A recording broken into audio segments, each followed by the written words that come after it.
네, 마켓 진단 순서입니다. NH농협선물 이진우 리서치센터장과 함께 이야기 나눠보겠습니다. 어서 오십시오. 네, 안녕하세요.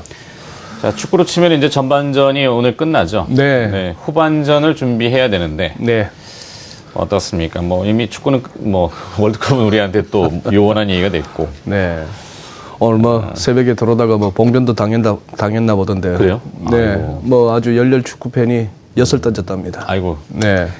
그리고 뭐 오늘 아침에 아주 뭐 페널티 승부차기까지 가는 또 그런 게 이미 있었죠. 코스타리카하고 그리스의 16강전에서 그리스가 결국 탈락함으로써 그야말로 피그스 국가는 죄다 탈락입니다. 32강전에서 뭐 이탈리아, 스페인, 포르투갈 이 쟁쟁하던 팀들이 다 짐 쌌는데 아르헨티나만 지금 버티고 있군요. 아르헨티나는 지금 뭐 디폴트 얘기가 나오고 네. 있습니다만 지난주만 하더라도 세계에서 증시 상승률이 7%를 넘으면서 세계에서 제일 많이 오른 증시입니다. 메시 효과인가요? 요지경 증시죠. 알겠습니다. 네. 자, 뉴욕 증시 봐야 되겠습니다. 뉴욕 증시도 요즘 뭐 요지경은 아니고 참 느낌을 뭐라 표현하기는 어렵습니다. 설명이 안 되는 장이죠. 그렇죠. 이번 주에는 또 그 7월 4일 미국 독립기념일이 있고 네. 그 전에 지표들이 굉장히 많은데 깜깜하다고 해야 될까요? 뭐 이거 어떻게 가늠해야 될지도 모르겠고 제니 옐런 의장 연설도 있고. 네.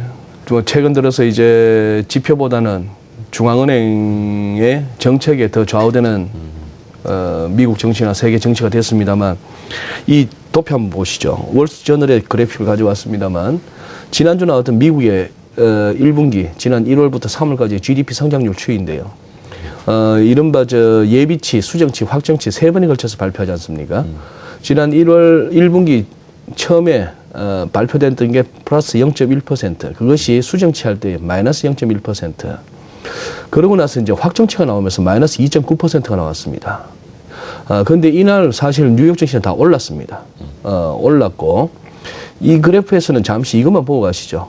이때처럼 일시적인 2011년 1분기처럼 일시적인 현상으로 끝날 것인가, 아니면 금융위기 이전처럼 이렇게 잠시 또 기저 효과가 되었건 뭐가 되었건 2분기에 반짝 반등하고 나서 이런 식으로 성장이 본격적으로 침체할 것인가. 이 부분은 이제 앞으로 확인해야 되는 하반기가 되겠다라는 말씀을 드리고, 그 다음날 바로 있었던 또 이 부분이죠. 미국의 개인 소비 지출, PCE, Personal Consumption Expenditure죠. 그것의 약자인데 이 개인 소비 지출 물가 지수, 이것이 사실상 연준이 이 CPI, 소비자 물가 상승률보다도 좀 더 인플레 지표로서 이렇게 주목하는 지표입니다만, 이게 전년비 대비 지난 5월에 1.8%나 올랐다고 나옵니다. 거기다가 왼쪽에 나오는 이건 뭐 제가 이투데이에서 인용한 그래픽인데요. 찰스 플러스 필라델피아 연방은행 총재는 뭐 우리가 알고 있는 초강력 매파고요.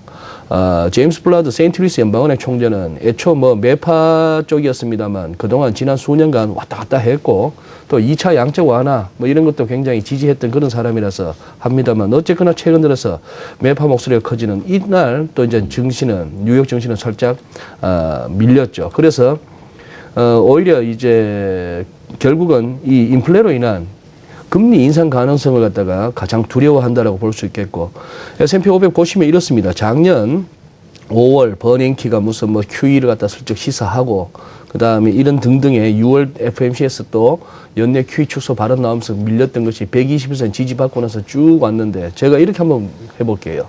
121선 지지받았다가 그 다음번 121선 지지받는 여기까지 뭐 이렇게 됐다면은 이 정도 비슷한 텀을 이루다가 최근 들어서는 조금 잘 가고 있다 하는 부분이지만 보시다시피 옆에서 지금 기고 있습니다. 에서 뉴욕 증시에 이렇게 상승했다가 뜯어 말리는 세력은 없습니다만 시장 자체적으로도 이 보시면 여기서 한번 보실 거는 이 121선이나 이 61선, 이 중장기 이동평균선하고 이 5일선이나 21선 같은 이 단기 이동평균선 간의 이 이격도입니다. 통상 보면 이렇게 벌어지면 모이고 또 벌어지면 모이고 이렇게 이제 가는 것이 시장인데, 즉 이 정도 왔으면 또 차익 실현이 나올 수도 있고 하는 그런 차원이죠.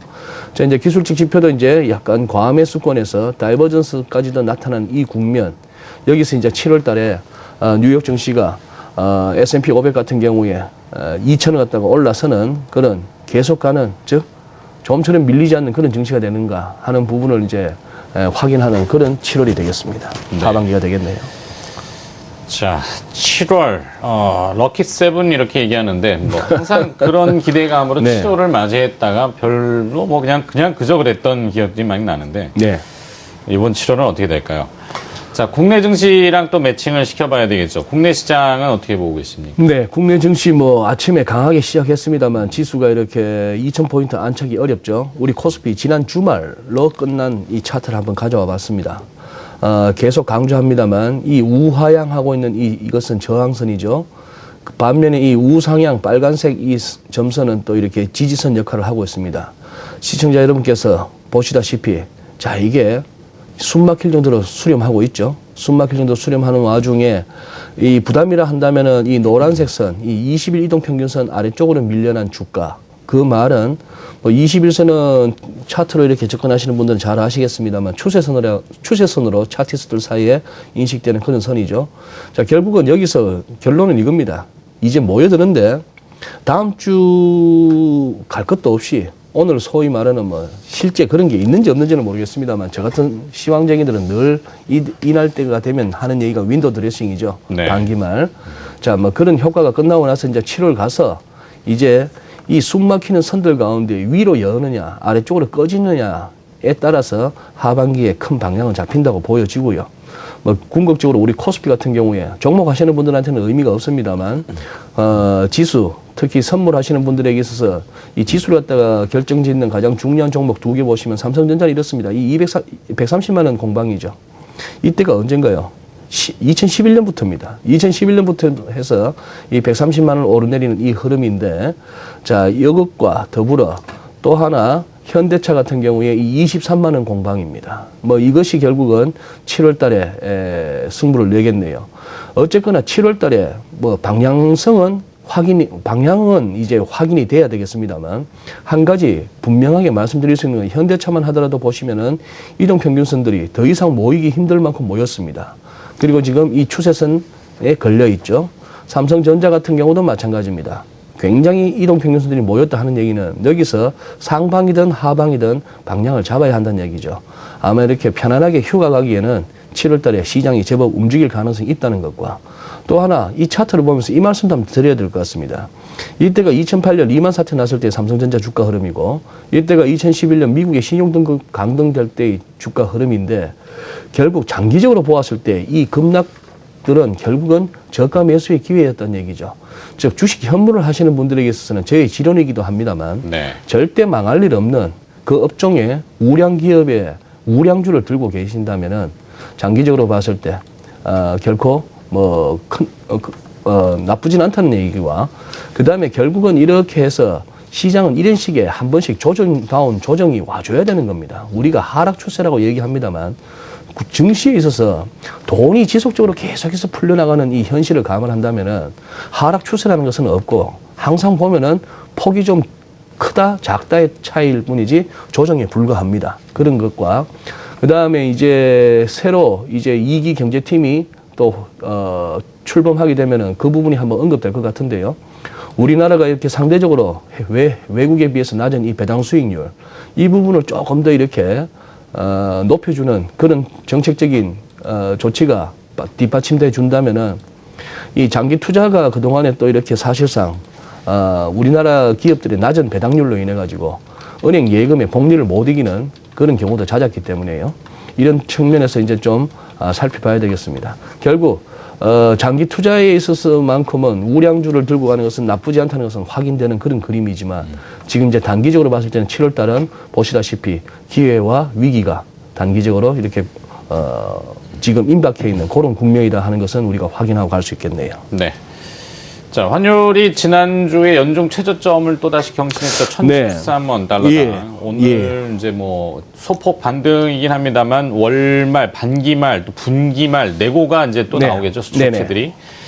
다시 또 하락으로 밀리고 있습니다. 네. 0.1원 하락하고 있는데 1,013원. 1,010원도 수성하기가 쉽지는 않을 것 같고. 그렇죠? 네, 이 흐름들에 따라서 주시장이 반응은 안 하고 있어요. 거꾸로 반응하고 있죠. 환율 네. 떨어지면 계속 네. 채산성만 악화된다는 얘기들을 네. 하고 있는데 어떻습니까? 네, 뭐 지난달 마지막 거래일 날 이렇게 내고가 쏟아지면서 1,020원이 무너졌기 때문에 이번 달도 그러려나 싶은 그런 생각은 합니다만 달러원 차트 보시면 이렇습니다. 어쨌거나 뭐 작년에 테이퍼링 그 장세 버냉키의 발언에 따라서 달러가 강세를 보이기도 했다가 이렇게 왔습니다만 금년 들어서도 한 1,080원대까지도 올라서는 그런 국면이었고 저는 뭐 상반기 어쨌거나 환율을 제일 열심히 쳐다보는 사람으로서 이 1,050원의 붕괴를 놓쳤다는 것은 저로서는 참 뼈아픈 대목인데요.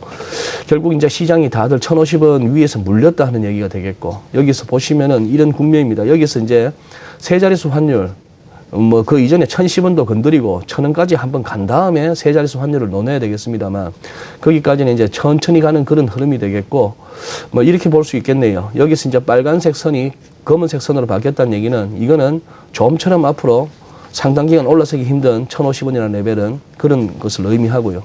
지금 뭐 화면에 이렇게 하단에 보시면은 코스피 지수를 비롯해서 이렇게 가다가 N원 환율이 이렇게 나타납니다만 보시다시피 뭐 999, 즉 거의 1,000원, 100엔당 1,000원, 10대 1의 환율을 유지하고 있습니다.